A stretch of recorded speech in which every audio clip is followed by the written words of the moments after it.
we're looking at the interface between people who are involved in politics but people who practice a faith. And we're asking them both in terms of their job and their public experience what that's been like. But in addition, we're asking them what their personal experience of all of that is like also. So if we look at SCIAF, SCIAF is obviously a very significant organisation by any standards. Turnover last year of 7 million, helping 2.2 million people, 138 projects in 29 countries. And the thing that jumped out from the report to me was the fact that you responded to 45 emergencies in 20 countries, because I think that's quite difficult for organisations to be fleet of foot and to respond to emergencies can always be very difficult. So we're going to start off, just Alistair, by asking you just to fill that out a little bit and talk about what SCIAF is, and at the moment in particular what its priorities are. Sure. Thank you, Adrian. And firstly, good evening, everyone. It's lovely to see some old faces and friends again, and great to see some new ones too. So thanks for coming along. And please be as brutal or disrespectful as you want or need to be with the questions. So really good to get a conversation going rather than just it being a bit stilted. So if things occur to you, please wade in when we get to that point. SCIAF. So SCIAF is the official aid agency of the Catholic Church in Scotland. It was founded in 1965 and we now work, as Adrian says, to the tune of about 8 million pounds a year. It depends a little bit, mostly on how many emergencies there have been. That's the big fluctuation in our income. I'll say a bit more about that. And we work here in Scotland with primarily Catholics, but I think we have supporters of several denominations, no faith at all, or people who have perhaps know us from school and have lapsed. We work in schools, particularly the Catholic schools, and in the parishes are our great link to so many people. And it's one of the real strengths, I think, that the Church has, and we as SCIAF, as part of the Church, have, is that if Oxfam wants to get even this number of people together, it's a real effort to get in touch and put this kind of event on. And yet in our parishes, we have several masses every Sunday where people come together, and the issues of faith and ethics and social justice are part of the life of the parish week in, week out. And SCIAF is just one part of how we put that faith into action. I'll say a little bit, we'll do a little bit more, I think, about my story, so how I came into that in a bit. So here in Scotland, one of the things we do is an awful lot of what we call development education, which is firstly looking at the reality for people in the countries where we work and trying to be a bridge between those countries and supporters here in Scotland so that we can bring alive the lives of those people and you can understand those realities, because I think when you understand the conditions people are living in, we can only feel compassion, solidarity and a desire to get involved and do something about it. And so SCIAF at its most basic level is a bridge between people here in Scotland and overseas. We work, we have, there are all sorts of ways of dividing our work, but one way is thinking our long-term development work, where we work in communities to try to make life better, to help them make their own lives better, and their agency is absolutely central to the way we work. But working with people to improve their situation long-term, and that's our long-term development work. And that splits into two main areas. One is trying to help people live in more peaceful, safe and just communities. A lot of that is in countries of conflict or situations of conflict, but also looking to try to work with communities as to how we we heal racial divides or other divides within the community.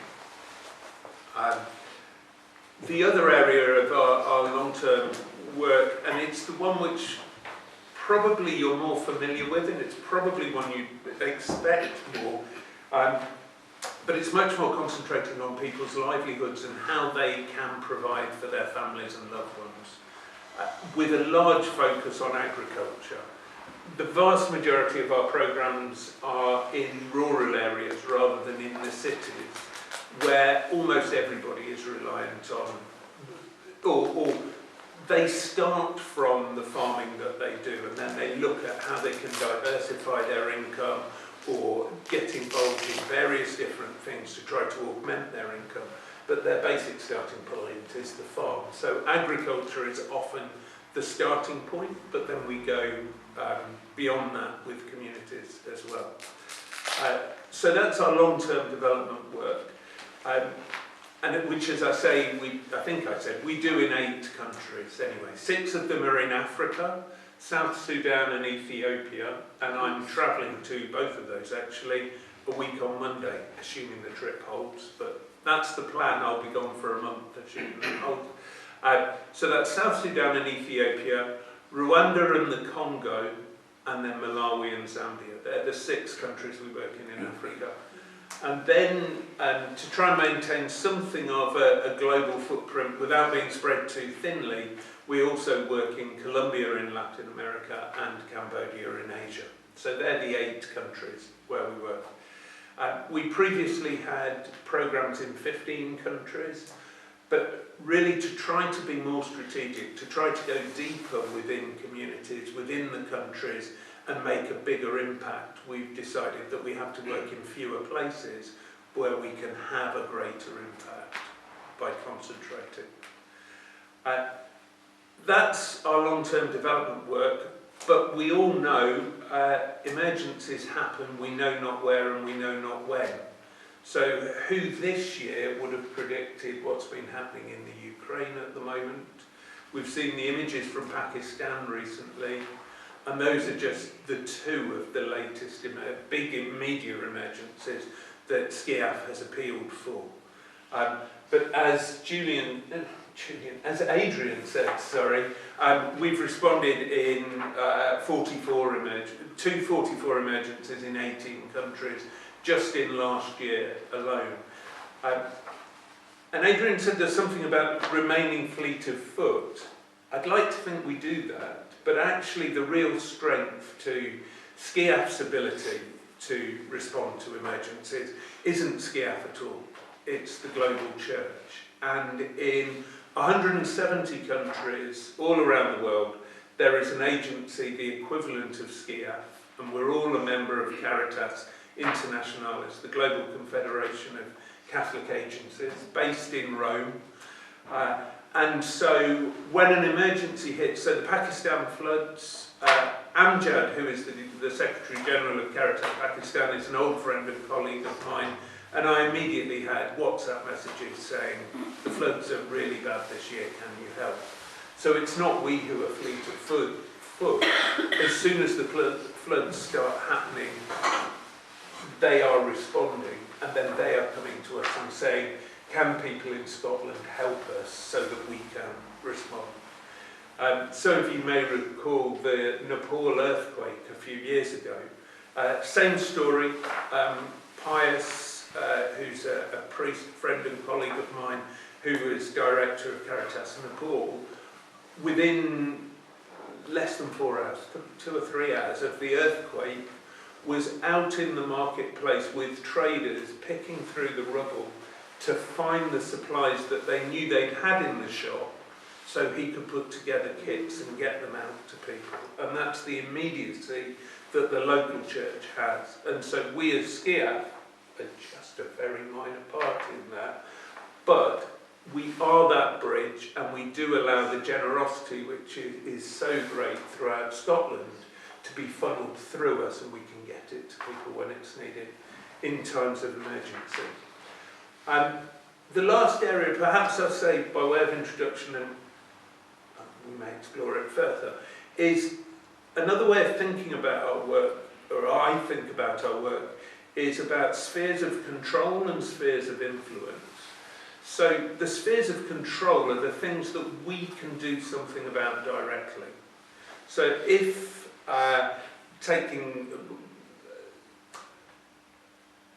going to try and think of it doesn't really matter, take the floods in Pakistan, it's true of all of them really, but in the floods of Pakistan there are activities that Caritas Pakistan is doing now and they can control, provided we can get them the money, that will make people's lives enormously better immediately, and that is humanitarian aid. But we know that those floods are getting worse and worse every year. They're getting more frequent and more extreme. And the science is absolutely clear what's causing and driving those floods. And so the sphere of influence is the analysis of what are the structural drivers that are making people poorer, that are driving injustice, and how do we engage with those? And that's why we get involved on the political side of things, because that's where that's that sphere of influence, that's where you can exert influence to try to build a more just world order further down the track so that people aren't suffering straight away. So there's some of that immediate humanitarian response, the long-term development response, which is still in our control, but then that long-term political advocacy, building the social order, political work. So if I can pick up on that, the spheres of influence and this idea of advocacy, I think often when people think of agencies like SCIAF or CAFOD or Jesuit missions, often we're thinking of a very different model, which is where you go in and there's a need and you provide food or a Land Rover or do something like that. And I noticed on the website, on your website, it says that it's about giving a hand up, not giving a hand out. And that's been a big, big change, hasn't it, in the way that aid agencies think about themselves. Just talk us through how SCIAF got from that maybe older model to the kind of model you're talking about now. So I think the handout thing I wouldn't dismiss entirely. At the time when somebody is faced with the floods as they are in Pakistan, it's fine talking about what can be done longer term, but there is just a need to eat today or to put a tent up and have somewhere warm and dry and to keep the family safe. Actually, I don't think it was ever SCIAF or Caritas's model to be just doing handouts. I think that model goes earlier than that. And the reason I say that is SCIAF, as I say, we were born in '65, but it was on the back of the Second Vatican Council, and particularly Popular and Progressio, which is the development of peoples. And there's an enormous emphasis within Popular and Progressio about the development of peoples and the central role of the people themselves in pursuing their own dreams, in development. And so I think philosophically, but also in the way that Caritas and the Church is structured, the agent, Caritas Pakistan, is completely independent. It's a Pakistani organisation. It hasn't been about Western aid workers going in and doing it. It's the Pakistanis who are doing the work. We go and help work out what is it they're going to do and what funding do they need, but it's their definition of the project and them working with the communities to decide what are the community's priorities. I think there's been more and more and more of a push in that as time has gone, but I think the trajectory for that predated us with Popular and Progressio. Thank you. Which was what, about 1968? Well, we were born 65, maybe. Bit earlier than that, maybe. Yeah. Maybe. Yes. It's around the same maybe time. it's about the same time. Maybe I'm looking. So, if we just step back from the organisation for a minute and talk about you personally, how did you get involved in this? How did this become your whole life, effectively, or major component of it. Well, it's your fault. You don't mean me personally. I don't mean him personally, although I did know Adrian at the time. By that I mean it's the fault of the Jesuits. So I didn't go to a Jesuit school at all. I did physics at Durham as my first degree, and then was an engineer. And I worked for ICI. I worked for 6 years on ICI Huddersfield site, but we were twinned with Grangemouth. So the first time I worked in Scotland was coming up to that lovely, dirty chemical works at Grangemouth. You can see my engineering palms getting sweaty at the thought of it. But I got about, well, so I left after 6 years. So I guess about 3-4 years in, I was really enjoying it. It was great fun. I was thirsty to learn more and take more on, and every time I said that, they just gave me more. So I was loving what I was doing, and it was hugely exhilarating. But then one Monday morning, actually, I'd just been to the wedding of a friend I'd shared a house with for 2 years at uni. And that was, in a way, the end of an era, because the first of the lads was getting married. So clearly life was changing a bit. And I can remember driving to work on a Monday morning, and I could probably find the very bridge on the M62 where something just grabbed me and said, "You're going to be a priest." And I said, "I'm not." And that conversation lasted 2 years. And so I joined the Jesuits in 1994 and was in the novitiate in Birmingham. And I actually worked in St Margaret's Hospice over in Clyde Bank for one of my experiments. And while I was there one night, David Townsend, who's a British Jesuit, who has been out in the Far East, really, Southeast Asia, for the last 30 years. But he was back for a break, and he was in Nepal at the time, and was having a very difficult time of it. And I said, well, look, if I can help, because we were about to do a 4-month experiment placement, I said, look, if I can help, I'll just ask the novice master. So I think Paddy Pennell was slightly surprised. But anyway, it all happened. So I was off to Nepal and working with the Jesuit Refugee Service and Caritas Nepal in camps right in the east of Nepal with refugees from Bhutan. And that really got its teeth into me. And lots of things just fell into place. And I think going back to that bridge on the M62, what was missing in all that enjoyment at ICI was a clear why. What was it all about? What was it for? What was all this energy and enthusiasm? I mean, it was great, but what was the real purpose behind it? Anyway, I went off to Oxford and did philosophy, politics, economics, and rugby. And you can guess which I enjoyed. And in the course of my time there, I decided that really had got its hooks into me. So the J's were fabulous. I finished my degree at Campaign, Oxford, and then CAFOD snapped me up.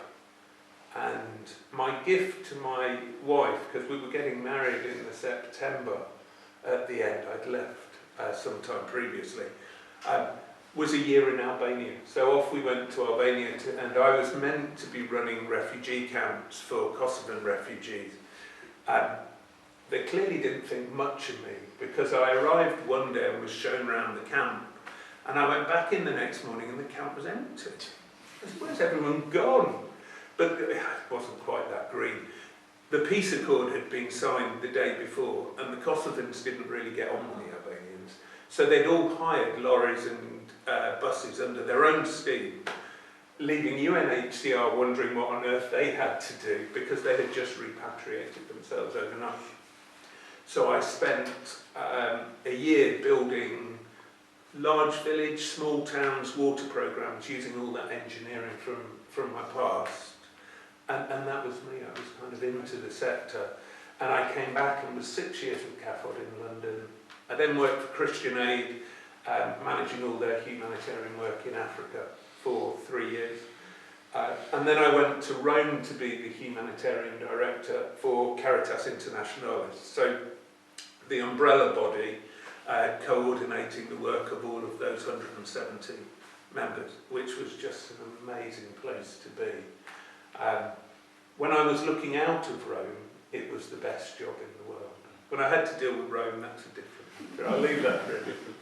One of the extraordinary things that strikes me, every year the Holy See publishes a book which sort of sums up everything, everybody who's there, what they're meant to do, and so on. And one of the things in the statistical report that goes with it, which always amazes me, is it lists the numbers of humanitarian things that are being done by church agencies, and it always massively outnumbers the numbers of dioceses and parishes and the sort of the more formal things that we're used to. And I always think that's something that's often unsung. We don't talk about that, but it's, you know, it's a great credit to the church as an organisation that it has this enormous outreach, which we know about bits of it, but not the whole thing. Just thinking too, when Pope Benedict visited this country in 2010, I remember I was at Wimbledon, and you may be aware that the Apostolic Nunciature is in Wimbledon. It is right, very close to our house. And we were asked to get very involved in this, and we were very, very nervous about this quite elderly, very socially conservative man coming. And they wanted kids from the school, and the parish was a very, very big parish. At one time it was the largest parish in the UK. They wanted us all to be involved, and we chickened out. We basically said, we just think this is going to be a PR disaster. You know, what's this going to be like? All the signals coming out of Rome were wrong. And of course Benedict arrived. By the way, his helicopters buzzed us every morning, which I think was absolutely deliberate punishment, as these helicopters went several times around our house at 5 a.m. before going off to wherever he was going. But he went to Westminster Hall, and he gave that extraordinary address to the combined Houses of Parliament. And he talked about the way in which faith and religion has got a role in the public square. And I think nobody expected that from him. It wasn't in all the programming notes that we'd had. And it was really listened to and made a huge difference that finally again, you could come from a faith perspective, a religious perspective, and be heard respectfully. I think in terms of the media, that's still very often not the case, that people who are coming from a religious perspective are either misunderstood or sometimes I think deliberately misunderstood. But just thinking about your experience of the ways in which you're coming from, this is why we do this, because of the gospel. And then what politicians are saying. Can you just talk a little bit about what your experience of that interfaith between faith and politics has been? I think there's two sides to it. I'm sure there's many more. On the one hand, I think they're thirsty for it. I think in a time where there is no standard moral code, where there's no objective moral code, it's very difficult for politicians to lead or to assert things, because the grounds on which you can justify things are very fragile. So there's lots of folk, they can listen to people and respond to what people want, but in the end then politics just becomes a mirror to what everyone's saying. And the only way you win an election, and although people get very cynical about politicians only doing things to win an election, that is the point of democracy. It's how you hold the politicians to account. But the only way you can win an election is if you can get 50% of the people. And so if there's no objective teaching standard code, then everybody ends up processing it from their own relative position. And so for politicians, how do you appeal to people if there isn't a standard code you can appeal to them for? They either agree with you or they don't, and if they don't, what is your way of persuading them if they don't accept your ethical framework? So I think when Pope Francis, and just to come back to Pope Benedict, I think Pope Benedict will be remembered very differently to the way we experienced it when he was pontiff. He only wrote 3 encyclicals, 2 of them were about Caritas. And he wrote very profoundly about the charitable work of the Church and the expression of faith in justice through action, through Caritas, through that charitable work. But I think if you look at Pope Francis and his encyclical Laudato Si, that was very deliberately timed, and SCIAF was doing a lot of work with some of our partners. I'm on a board of an organisation of Catholic development agencies in Europe, and through SIDSE we were engaging a lot with the Dicastery bits of the Holy See as the encyclical was being written.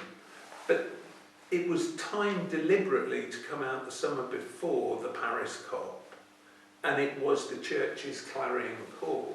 But it was heavyweight teaching. It wasn't populism, it wasn't political assertion, it was well thought through, well argued, ethical stuff.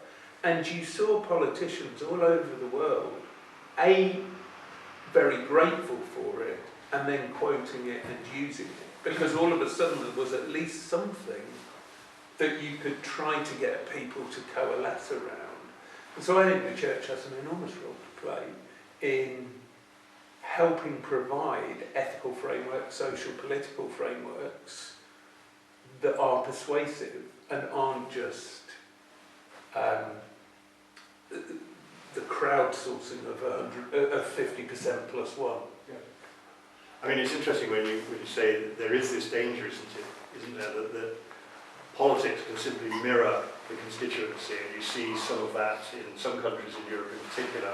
Thinking of Italy, for example, last night, and the way in which the new politics in Italy looks as though it's mirroring some of those very nationalist views. Do you think it's to do with the inherent message of, say, Laudato Si? Is there any authority that, for example, Francis has? Or could it be coming from anybody? Just before I answer that, I mean, on the looking as overseas to see it, I'm afraid I see it here in the UK as politicians are mirroring society. And there's no appeal to the common good anymore. Look at the last general election.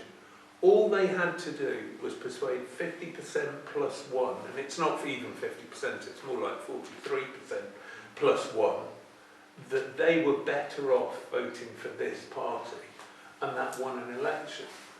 And so, depending on how you think of the political spread, all you need to, if politics is a triangle, you just work down the triangle until you've got enough to win the election, and then to hell with everyone below that. There's no appeal to the common good. And so I think that's where some of the teaching really starts to challenge the mirror. Do I think there's authority? I think there is. I think there is still great respect. Despite the times we've been through and some of the scandals the Church has been through, and it's taken a real kicking in terms of some of the respect that it had, I think the intellectual tradition of the Church and of the churches, and I think of faiths generally, I think that idea of a tradition and that body of wisdom that is handed on across generations, and something that holds that body of received wisdom and develops it, but it doesn't change, it's not thrown overboard at any point. It is something that grows and develops. I think they want something like that to refer to. I think there's lots of clever, persuasive arguments written, and I think a lot of the stuff within Laudato Si was very good, clever, and persuasive. But I think it only has, and how many books get written all the time. It has to have that kind of collective weight as well. And let's not forget, the church is still, 20%? 1.2 billion Catholics in the world. There's still, we forget that when we live in the UK, and we think, well, we're lucky if we've got 150,000 Catholics going to church in Scotland on a Sunday, but we're 1.2 billion worldwide. And I think that's the other thing that we have as the church, is that sense of a global family. And so they want to tap into that. I think all of that gives a longevity and a gravitas to the arguments, which they welcome on their own merits, but there's a solidity. Yeah. I mean, another thing it seems to me that the church contributes, and it was interesting when we were setting up 3 years ago, the London Jesuit Centre, my successor as director sitting here, when we were setting up the London Jesuit Centre, we commissioned a lot of very professional research into what people were looking for. And it was very interesting that there was a large element that came back saying, well, we're not really looking for theology, which of course depressed all the Jesuit theologians who were being engaged to teach there. But what we are looking for is the transcendent, and some sort of access to the transcendent, to what you might call spirituality of some description. Although then you have this phenomenon of people who will say, well, I'm spiritual but not religious, which is a challenging idea, I think. When we talked earlier, we talked about that idea of transcendence and how the church can offer that in politics. Now that's a very interesting idea. Could you try to expand on that slightly? Sure. How to come at it. So, I think if there's nothing transcendent, if there's nothing beyond us, what takes us beyond us? So why do we care about one another? Why does it matter if somebody else is living in poverty? If there's nothing greater than a whole lot of individuals, and there's nothing beyond these 3 school years and 10, why isn't just maximising our own enjoyment of that time a reasonable thing to do? So I think the transcendent is essential, firstly to make us realise that there is something bigger than us, that we are part of something bigger than ourselves, and we are part of something. It's not just there's lots of random specks of dust flying around. We are held together. So on the one hand, there's something bigger than ourselves, and we have one Father. We are one human family. We are brothers and sisters in Christ, we would say, but Muslims have the sense of the Ummah. I mean, all religions have a sense of a transcendent which is beyond these dimensions, but then something that is bigger than themselves that they are part of, that one human family or a faith community or whatever it might be. And it's only when we start to realise that and we see that we're intimately bound together, that we feel things like compassion and solidarity, that love starts to make sense, other than self-interested kind of interaction, even within families to a degree. I also think the transcendent, there's something about the transcendent and a sense of the afterlife. Because if there's nothing more than the 3 school years in 10, then you really are just trying to get however you measure utility, whatever you're trying to maximise. If there's nothing after 3 school years and 10, then knock yourselves out. Just maximise what you're maximising, because that is the end of it. Now, there is some good news to it. There's a fourth point to it, I think, which is that the transcendent stops us falling into moral relativism. It's back to that idea of a received wisdom, that we're part of something and it has a body of teaching, a wisdom and morality, and our best approximation of the truth. But we believe that truth is that there is truth. We're just seeing through a glass darkly at the moment. But we're trying to get to that sense of truth. If we lose the transcendent, who's the guarantor of truth? So is there a truth, or is it just my truth, your truth, somebody else's truth? And then we're back to, how do we persuade somebody if their truth is just completely different to mine? So, you know, we all talk about human rights and we all think human rights are a dreadfully good thing. Until I go to you and say, I have a right to that. And you say, I don't care. You say, but I've got a right to it. You say, fine, but I don't accept the framework of rights. So you can talk rights till you're blue in the face. Unless there's some way of negotiating that difference, then politics falls apart, the social falls apart. The good news is, I think, the Creator thought of it. So I think there are four essential things in human nature. I think we are all unique, born with inalienable dignity, and we are special as individuals. That there's a Monty Python line that springs to mind, sorry, but the individual who isn't. But anyway, that's a different joke. But the first thing is we're individuals with dignity and inalienable worth. The second thing is that we're social in nature. And so all of the things I'm talking about that are in danger of breaking down, well, we can reject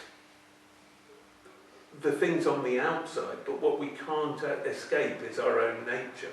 And I think one part of where we're caught at the moment in politics is that in public discourse, we've debunked a lot of the received wisdom, the kind of the teaching of the ages, the kind of bedrock of Christian social democracy. But actually in our nature, it's just hardwired in. And so there's a bit of schizophrenia at the moment because the public sphere isn't reflecting the deepest nature. The third part is, I think, we all search for the transcendent. There's an awareness of something beyond ourselves. Everyone. I don't know anyone that isn't true of. Now, they might say they find it walking on a beach with the sand between the toes, watching the sunset, but they're tapping into something just much, much bigger. Then there's formal religions, but there's always something, and then as the rejection of it gets more extreme, so for my money, I'm afraid, and if this is incorrect, I apologise, the manifestation of it gets more extreme. So you get to the kind of collecting crystals as somehow a form of the transcendent, but it's the same thirst trying to, and there's the same schizophrenia between the denial and what is deep within.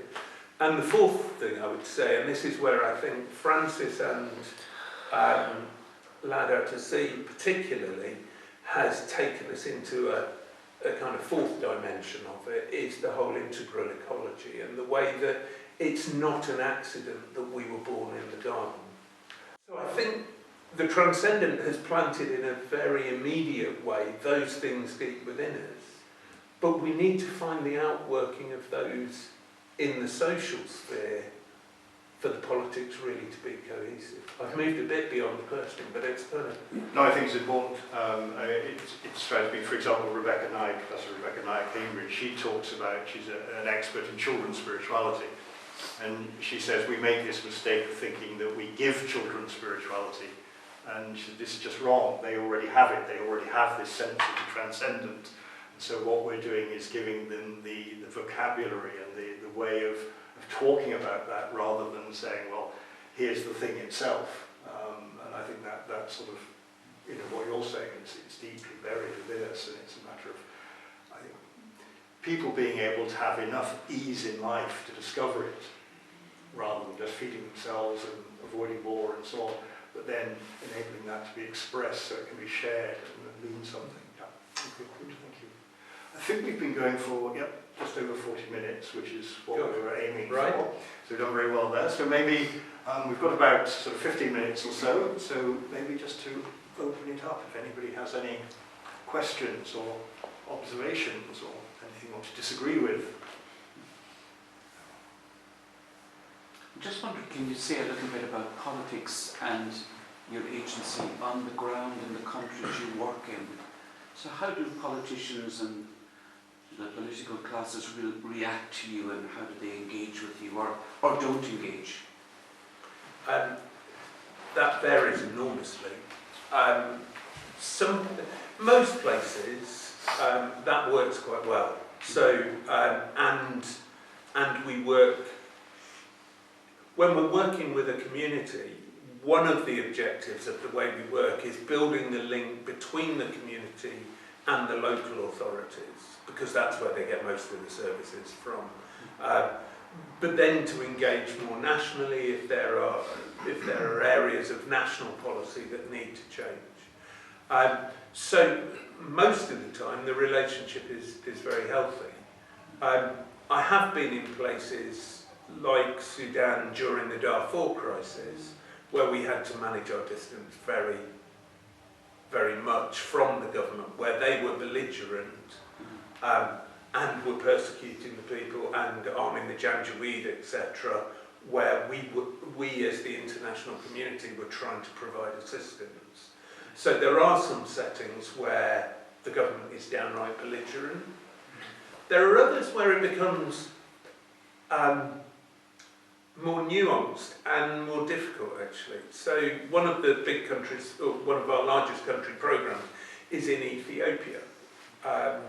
Ethiopia, a fabulous country with, rightly, a very proud nation and a long history.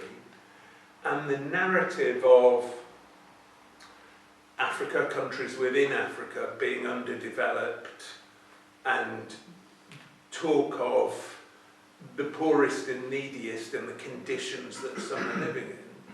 And even when there are times of crisis, so if a harvest fails, the idea, Ethiopia really does not like to say we have an emergency now.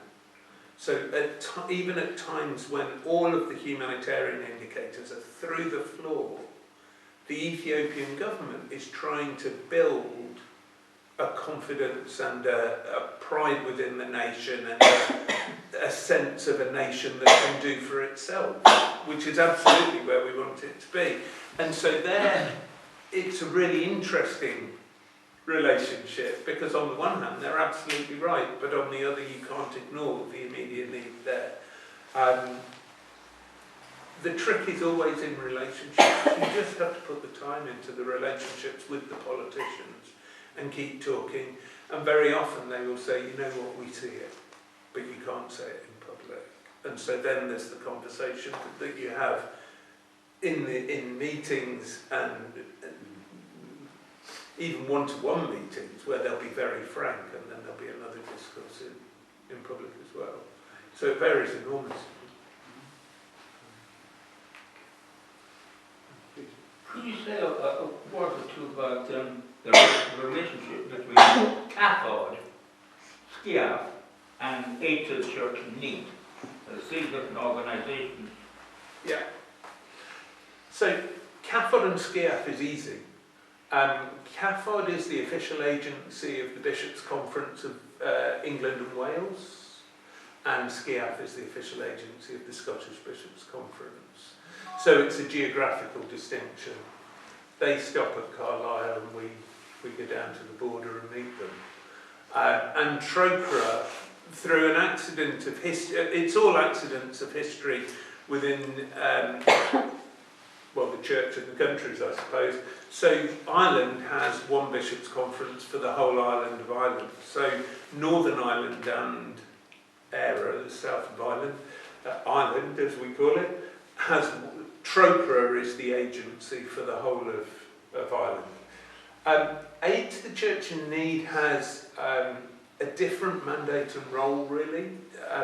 Their focus is more explicitly on persecuted Christians, and they get more involved in the support of church structures more directly, so church buildings or seminaries, the kind of institutions of the practice of religion, if you like, rather than the development work with CAFOD, TROCRA and SCIAF. We don't get involved in building churches or seminaries, etc. It's all development activities that we're involved with. Thank you very much. It's a bit of a personal question, but as your job is dealing with disasters and tragedies of nature and all that sort of stuff. But you speak about the sort of transcendent and faith with a lot of conviction. How are you able to reconcile the two when all you deal with is disaster? Basically. So the first, I'm going to get emotional, the first big natural disaster I went to was just after I had gone back to CAFOD in London in 2000. And January 2021, there was the big earthquake in Gujarat. And it was a massive earthquake. Did huge damage to the whole state. And without even asking for any money, we came in on the Monday morning to CAFOD, and there was £1 million in our bank account. And so my boss said to me, "You better go to India and work out what we're going to do with this." So off I went to Delhi, flew into Bhuj in Gujarat, and went and met Caritas India, who, as I described earlier, was straight away. And yeah, it was very painful walking through these villages where not a stone was higher than 4 feet high. Everything had just shaken and fallen, apart from round the doorways, where just the glue to the doorway meant that you might have a few rocks, but really not much at all. And in one street, it was a national holiday the day that happened, and in one street 60 junior kids were walking to the ceremony for whatever that national holiday was, and the buildings on either side of the street just folded in and the kids were wiped out. And I got back on the plane to fly home. I told you I'd get emotional. And I was watching Billy Elliot. You all know Billy Elliot. You must have seen the film of the dancer. And I blubbed my way through that. And it was all that question of, these people had done nothing wrong. They woke up one morning, made their breakfast. It was 9 o'clock in the morning and the earth shook. And they were all just snuffed down. And that's, yeah, it's a huge, big question. So what my answers to it? Well, the first answer, and actually probably the most honest answer, is people. And while I was in Gujarat, I was in a village, and we were walking through just doing an assessment of what the damage was. And I came to an invisible line, which I walked gaily past, and all of the Caritas India people stopped. And I walked into the untouchable area. And so none of them would walk in. And I realised what was going on, and I thought, well, to hell with that. So I carried on walking. And they had to go, and so then they followed me. And we walked through this area. And as we did, there was one house, and it was as I described, where the 4 posts were up with the rafters were up and some of the roof tiles on. But otherwise, almost the whole house was on the floor. And there were 4 guys just way up in the rafters, salvaging what tiles they could off the roof. and the four wives just in front of them, and the colours of Gujarat are amazing anyway. So these beautiful saris in these rich, rich colours. But just the interaction between the blokes in the roof and the women in front, and there was a resilience, a real strength, a joy, and a hope. And you just went, they've just lost everything. If they're like that, you can't give up. So there's something about, and that's been my experience wherever I've gone, people don't generally give up in any way, shape or form. They get up the next day and the most important thing is, how do I keep the family safe tonight and how do we feed the kids? And that's what they're concentrating on. And so there's just a massive human resilience to get on with it. So I think that's, and honestly that's the kind of heart bit of it. What keeps me going is that sense of hope. There's a structural injustice answer which kind of gets me out of the how would God let this happen, which is honestly, if the building codes were anything like, then these people wouldn't have died anyway. So it's a problem of injustice and not building properly. But it doesn't really work. I mean, that's a kind of intellectual thing you tell yourself because it makes sense, but it doesn't really get you there. There's also another thing which is that I've never really... So I had that very emotional, how would a God let this happen? And yet, I don't have a problem with pain, as it were, to call the title, or a problem of suffering. I think if as human beings we don't suffer, we just live more and more in isolation. As we have more wealth, we're healthier, we just get on and do our own things, and we do the sports we want to do with the friends we want to have, or we have, or we see our friends and family. But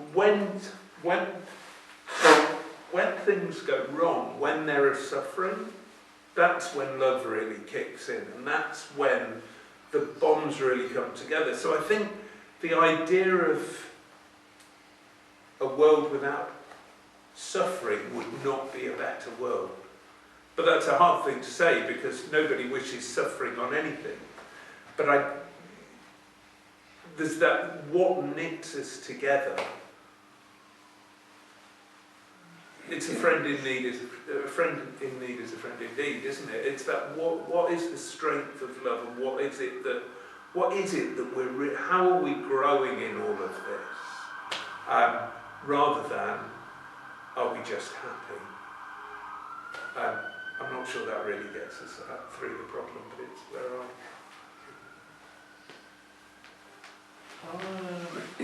There is a point on your question as well. There was a final point when you raised about it's almost like society becoming a me first, everyone for me. Point I've raised is it's like an evolution. The lone wolf will eventually die at some point in time. The lone wolf will always die, whereas the wolf pack always survive. And as a society we evolved to be together, collectively, to make sure the common good always trumped the individual need, because that was the only way we survived. Such as an example would be our Victorian ancestors, where they discovered very quickly that you had to have fresh air, you had to have parks for people, you had to have fresh water for everybody, because if you didn't, the diseases would affect the rich as well as the poor. I'd just be interested in commenting on that.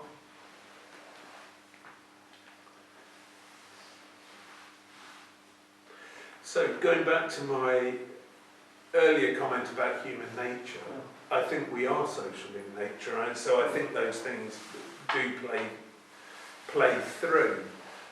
At the same time, the pack that hunts together soon leaves behind the ones that can no longer keep up.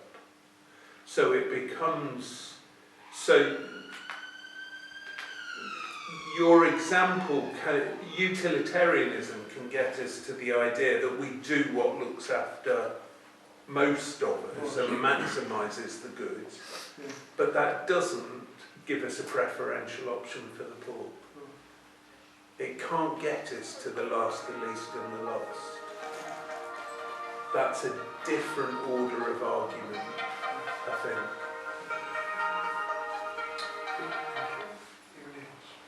I just wanted to ask, well, it's just a comment really. You spoke about resilience. I'm from Pakistan, and we watch a lot of Pakistani news channels. And there was a programme where the journalist was going around the flood-affected areas asking about the flood and asking who did you vote for, right? Whether it was Imran Khan or the other parties. And I was left with that thinking, they're probably thinking, I voted for the wrong party and that's why this has happened, and I'm not getting any help from the politicians. None of the parties are coming in doing everything for us. I know it's early days and it's not easy to do things, the floods are still there. But do you think politics is killing our resilience?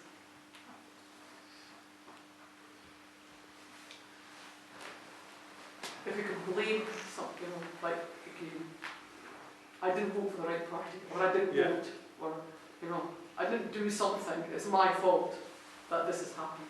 I'm not getting any help. Yeah. I think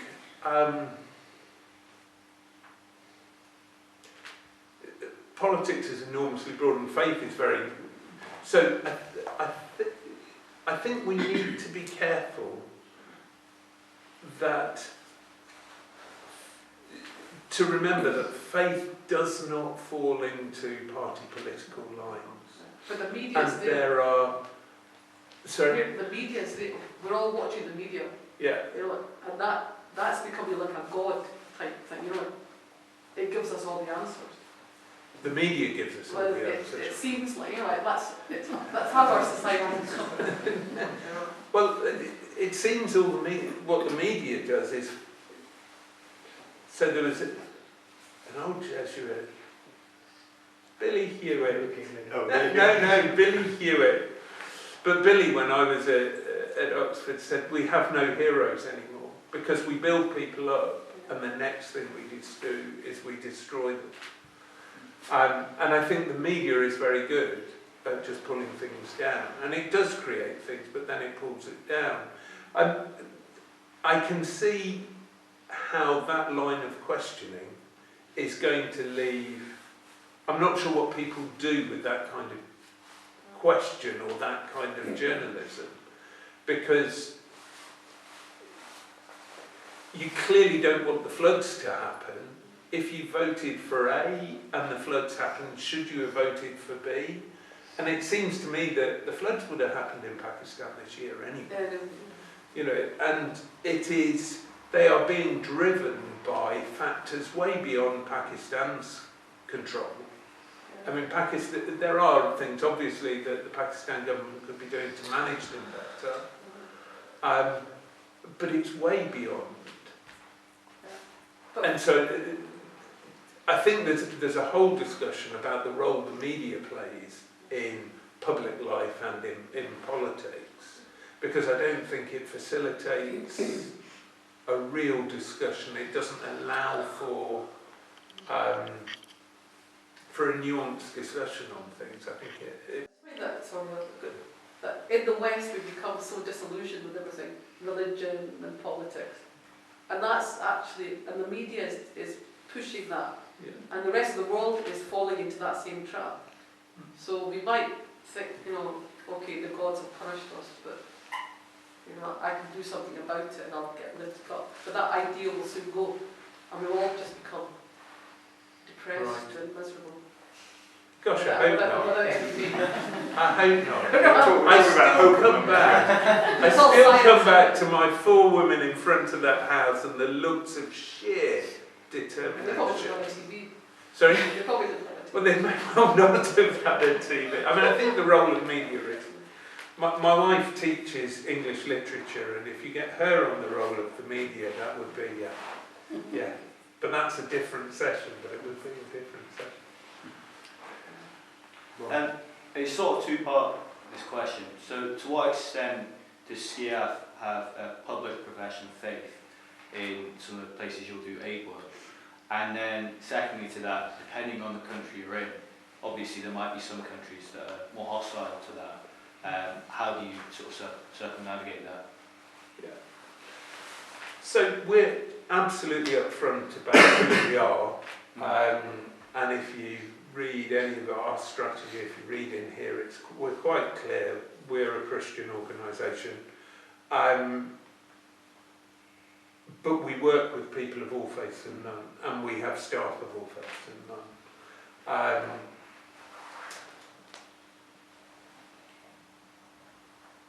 So overseas, we're not capitally evangelical in this. We don't have to go in and announce. It's pretty obvious since most of our partners are the local diocese or whatever, and so when we arrive, we turn up in the priest's Land Rover. So the affiliation's reasonably close. The other side of the question actually is almost more interesting, and because many people will say, "Oh, but you're a Catholic, people don't believe in that anymore, they won't want you." Or if you're in a country of another faith.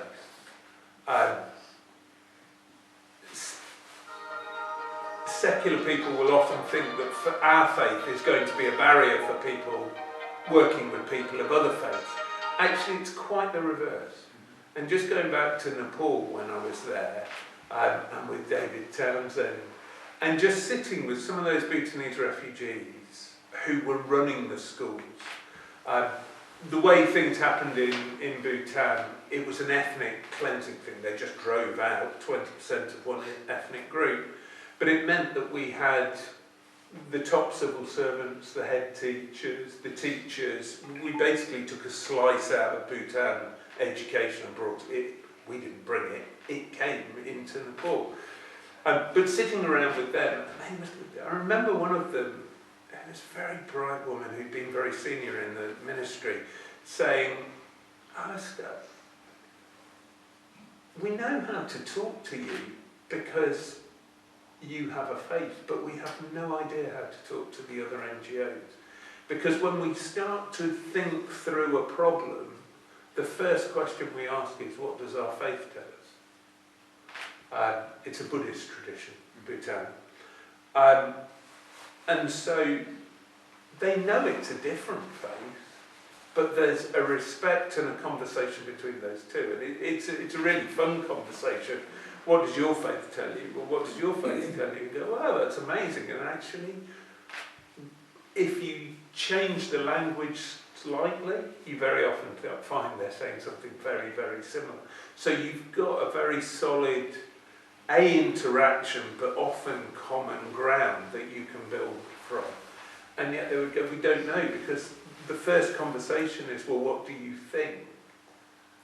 And that's several stages down the line, and they may not yet know what they think about something. It's a more exploratory process, and they're being asked to jump to a point. So actually, my experience has been the reverse. I've never found my own faith or my background or the organisation I work with has been a barrier to engaging with people of other faith. I mean, and even then, no. I mean, somewhere like Syria or Iraq or Iran, where you're likely to be kidnapped, you're being kidnapped because they want the ransom money. They're not kidnapping you because you're a Christian. You're a white, and the sad reality is actually that most of the kidnaps that go on are local people, so they never get reported. But if internationals are kidnapped, it's to do with extortion. It's not to do with whether they agree with you religiously. Okay, thank you. We have reached the hour, so we're coming to the end now. So may I, on all of our behalf, thank you, Alistair, for your time, your preparation, but most importantly for the work that you do with SCIAF.